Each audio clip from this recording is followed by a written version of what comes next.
Hello mga kabayan! Ngayon naman ay samahan niyo akong gumawa ng cucumber pickles na may maraming sibuyas. So una, ang gawin natin, syempre hugasan natin itong cucumber ng vinegar muna para mamatay ang bacteria. Saka ito yung lalagyan. Kailangan hugasan mabuti. Kailangan glass ito. At hinugasan ko siya ng vinegar din. So una, lalagay ko itong onion. Itong sibuyas. Itong ginagawa ko dito sa amin. Kasi ang mahal-mahal ng pickles dito sa California. At hindi kaano masarap ang mga pickles nila na binibili. So, ganyan lang yan. At sibuyas yan.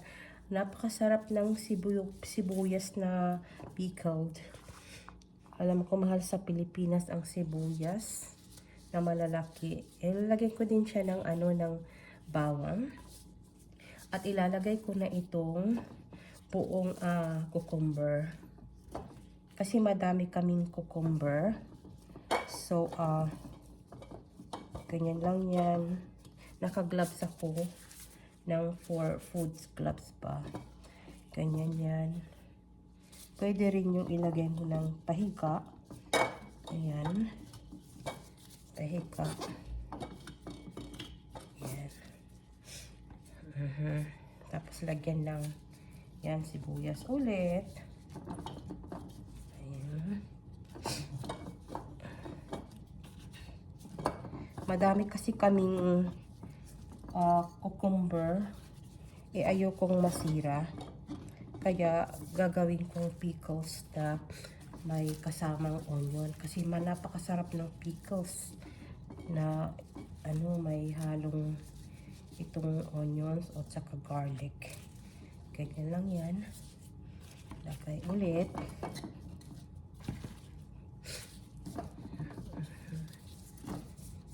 Ayan. Ready na. Tapos, lagyan ulit ng sibuyas. Mga 10 days pwede nang kainin. Nakakatipid ako dito ng mga pickles.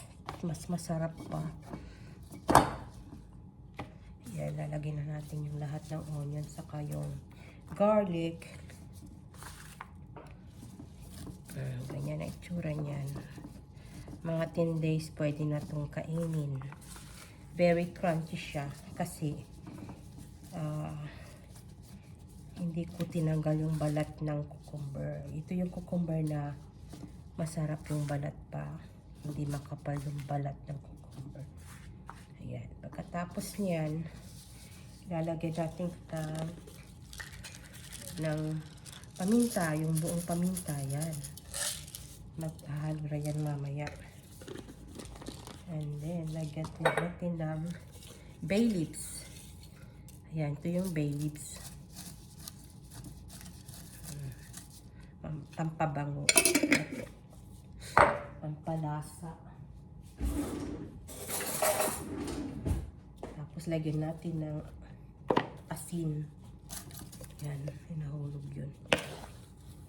Ayan. Madaming asin. Depende sa inyo kung gaano kadami. Ayan. Kasi pickles na, diba? Yung iba gusto nila yung maalat, maasim na matamis. Ayan.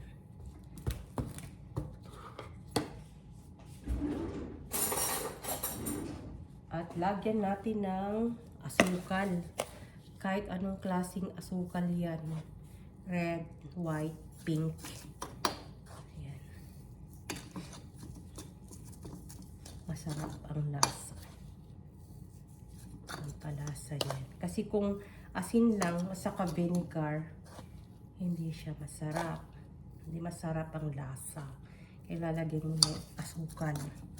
Ganyan. At lagyan ng Of course, yung vinegar. Yan, madaming vinegar lagay mo. Hindi ko siya nilalagyan ng tubig, basta vinegar yan. Mura lang naman ng suka dito sa amin.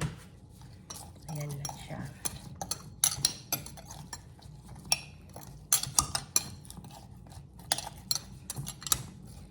Ayan. Mahalo na yan pag ilang araw na sa refrigerator. 10 days pwede natin kainin. Yan po ang ating pickled cucumber na may sibuyas at saka paminta at konting of garlic.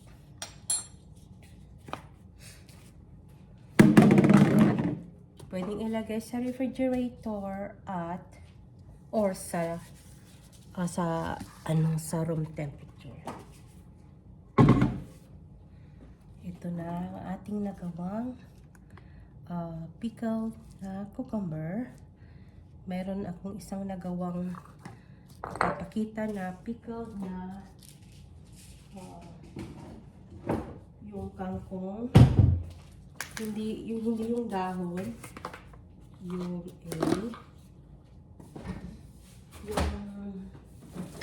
skin niya.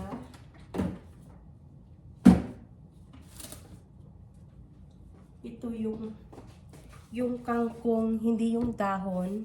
Ito nagawa ko to 3 days ago. Ganun din ang process nito. So, sa Saturday, 3 days pwede nang kainin ito. Very crunchy. Kangkong lang ito. Ito yung steam niya. Hindi ko tinatapon. Ginagawa kong pickles. At ito nga yung nagawa natin ngayon. Ito yung compare ko yung binibili natin sa labas. Hindi siya masarap at mahal. Kaya ako na lang ang gagawa ng pickles dito sa bahay. Kasi nga mas masarap at mas mura pa.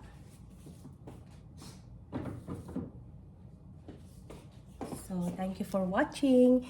Ito ilalagay ko sa refrigerator. Ito ibabalik ko sa refrigerator. At by Saturday,